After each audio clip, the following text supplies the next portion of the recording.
I never imagined I'd hear the words that left my wife's mouth that night. "You're terrible in bed, Daniel," she said flatly, her arms folded as though she were delivering a final verdict. We had been married for 6 years, and not once had she ever said anything remotely close to that. Her words hit me like the ground splitting beneath my feet.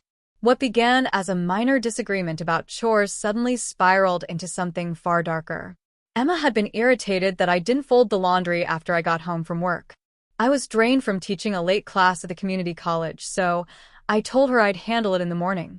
That simple excuse opened the floodgates.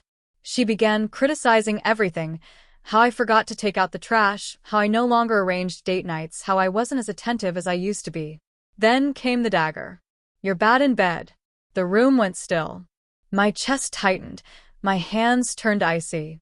It wasn't just an insult, it was humiliation, the kind that slices deeper, because it comes from the one person who should protect you at your weakest.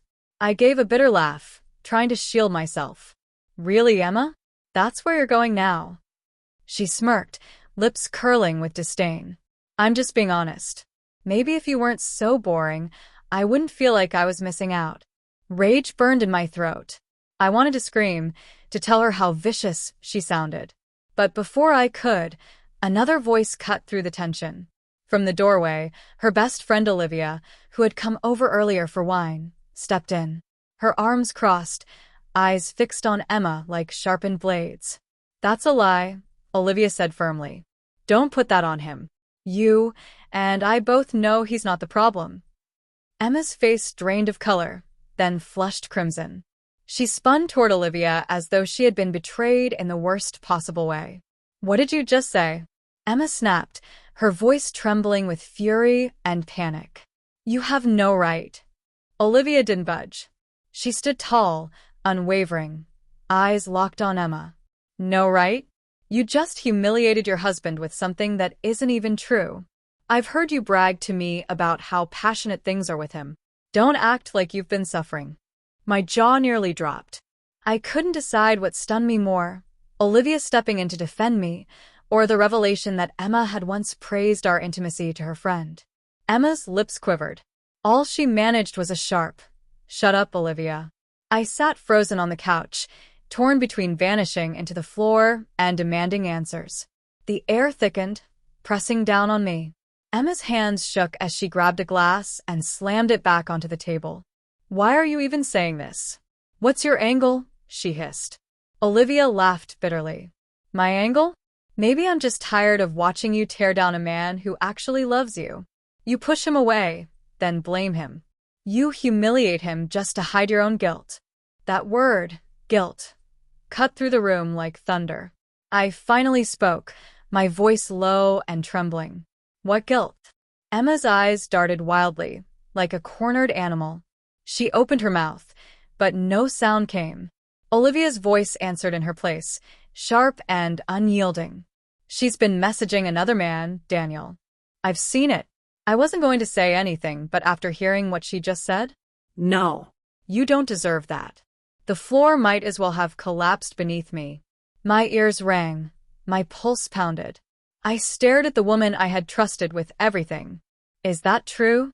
I asked, my voice unsteady. Emma's complexion turned ghostly. Her confidence vanished. It's not what you think," she stammered weakly.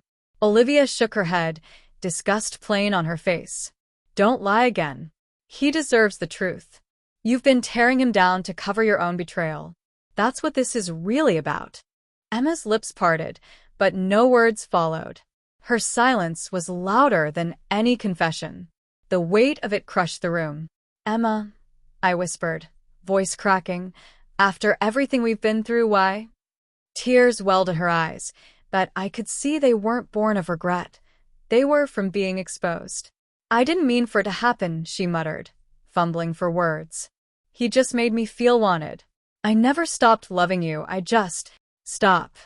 The word left me like a gavel striking.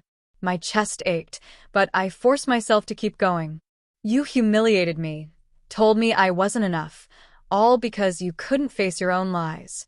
Do you even realize what you've done?" She reached for me, but I recoiled before her hand could touch mine. Her touch now felt poisonous. She looked to Olivia for support, but Olivia's face was cold. "I'm done covering for you," Olivia said sharply. "You hurt him to protect yourself, and I won't stand by it anymore. If you actually loved him, you wouldn't have destroyed his trust just to save your pride." For the first time in our marriage, Emma was left cornered, her sharp tongue silenced, her defenses stripped away. I stood slowly, hands trembling, heart shredded yet strangely clear.